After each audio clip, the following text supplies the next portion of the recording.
உலக புகழ் பெற்ற நிறைய விஷயங்கள் இட்லி நமக்கு கொடுத்துருக்கு. ஃபேஷன், ஆர்ட், காஸ், ரொம்ப முக்கியமானது ஃபுட். நம்ம எல்லாருமே விரும்புகிற பீட்சா, பாஸ்தா இந்த நாட்டிலேருந்து தான் வந்திருக்கு. இன்றைக்கி நம்ம பார்க்க போகிறது மின்ஸ்ட் மீட் ரெட் சாஸ் பாஸ்தா, அதுவும் இட்டாலியன் ஸ்டைலில். வாங்க பார்க்கலாம்.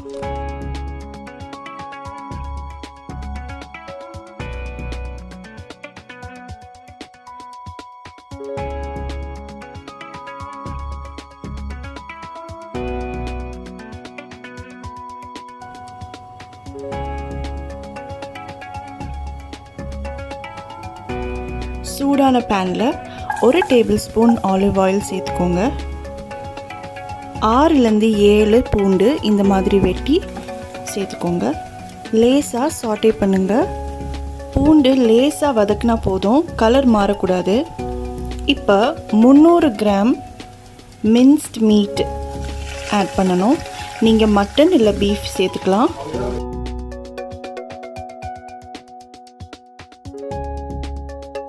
ஒரு 2-3 நிமிஷம் நல்லா வதக்கிக்கோங்க.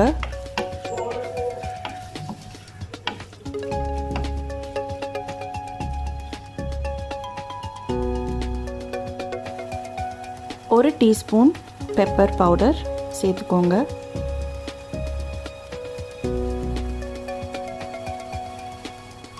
அப்புறம் கொஞ்சம் உப்பு சேர்த்துக்கோங்க. நம்ம ஏற்கனவே டொமேட்டோ சாஸில் உப்பு நம்ம சேர்த்துருப்போம், அதனால் பார்த்து தான் நம்ம இப்போ உப்பு சேர்க்கணும்.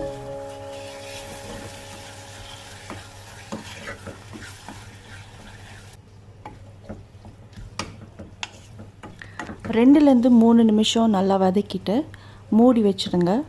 அப்போ தான் இந்த மின்ஸ்ட் மீட்டு நல்லா வேகும்.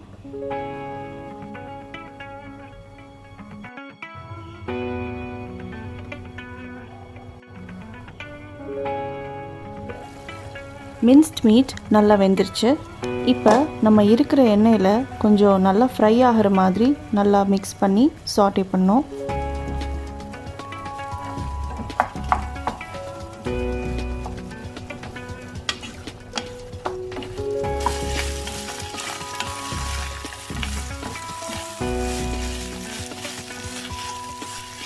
இன்னும் ஒரு 2-3 நிமிஷம் நல்லா சாட்டே பண்ணி இந்த மாதிரி நம்ம மின்ஸ்ட் மீட்டை கொண்டு வரணும்.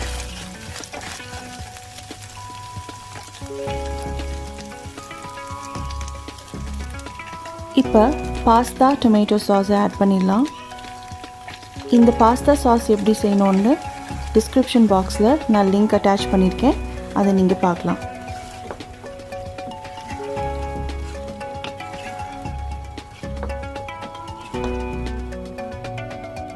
பாஸ்தா சாஸ் சூடானதும் நம்ம ஒரு 1/2 table spoon Italian herbs mix பண்ணிக்கலாம். இது நமக்கு ஸ்டோரில், சூப்பர் மார்க்கெட்டில் சுலபமாக கிடைக்கும். இதை வாங்கி வச்சுக்கோங்க. நம்ம இட்டாலியன் டிஷ்ஷஸ் எல்லாத்துக்கும் நம்ம இந்த ஹெர்ப்ஸ் வந்து கண்டிப்பாக சேர்க்கணும்.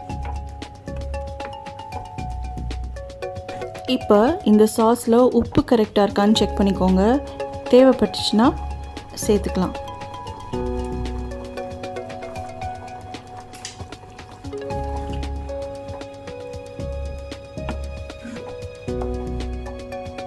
ஒரு 5-6 நிமிஷம் நல்லா கொதிக்கட்டும், மூடி வச்சிடணும். இந்த பாஸ்தா சாஸ் வந்து நல்லா கெட்டியாக இருக்கணும். ஒருவேளை உங்களுக்கு ரொம்ப தண்ணியாக இருந்துச்சுன்னா நல்லா வத்த வைக்கிற அளவுக்கு நீங்கள் வந்து கொதிக்க வைக்கணும். அப்போ தான் நம்மளோட பாஸ்தா வந்து ரொம்ப டேஸ்டியாக வரும். பாஸ்தா சாஸ் ரெடி ஆயிடுச்சு. எப்போதுமே நம்ம பாஸ்தா செய்யும்போது ஃபஸ்ட்டு சாஸு தான் செஞ்சு முடிக்கணும், அதுக்கப்புறமேட்டு தான் பாஸ்தா ரெடி பண்ணணும். இப்போ ஒரு அகலமான பாத்திரத்தில் தண்ணி கொதிக்க வச்சுருக்கேன். அதில் உப்பு அப்புறம் எண்ணெய் சேர்த்துக்கணும்.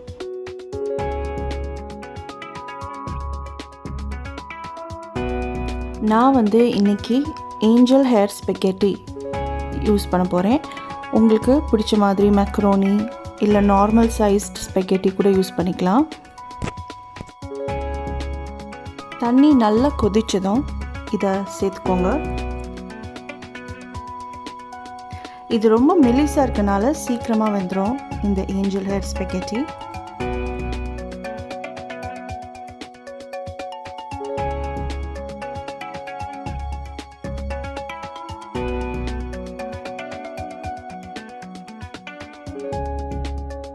சில பேர் பாஸ்தா குழையாமல் இருக்கிறதுக்காக குளிர்ந்த தண்ணி சேர்த்துப்பாங்க. ஆனால் இட்டாலியன் ஸ்டைலில் நீங்கள் பார்த்தீங்கன்னா ரொம்ப டாப்பான ஷெஃப்ஸ் எல்லாம் இந்த ப்ரொசீஜர் ஃபாலோ பண்ண மாட்டாங்க. எப்போதுமே பாஸ்தா வெந்த உடனே அவங்க சாஸில் தான் போட்டு மிக்ஸ் பண்ணுவாங்க. குளிர்ந்த தண்ணி ஆட் பண்ண மாட்டாங்க. நீங்கள் குழையாமல் இருக்கிறதுக்காக நீங்கள் என்ன பண்ணோன்னா, பாஸ்தா லேசாக ஹார்டாக இருக்கும்போதே நீங்கள் அடுப்புலேருந்து எடுத்துடணும். ஏன்னா அடுப்புலேருந்து எடுத்த அப்புறம் கூட பாஸ்தா வெந்துட்டு தான் இருக்கும்.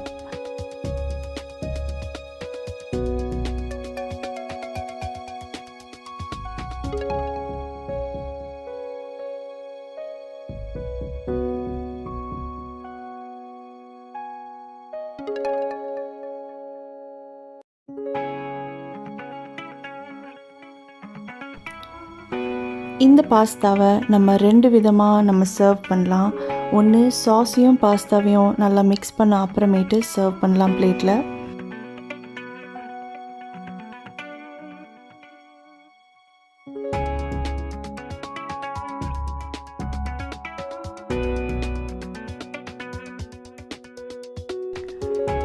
இல்லைனா இட்டாலியன் ஸ்டைல் மாதிரி நம்ம பாஸ்தாக்கு மேலே சாஸை ஊற்றி சர்வ் பண்ணலாம்.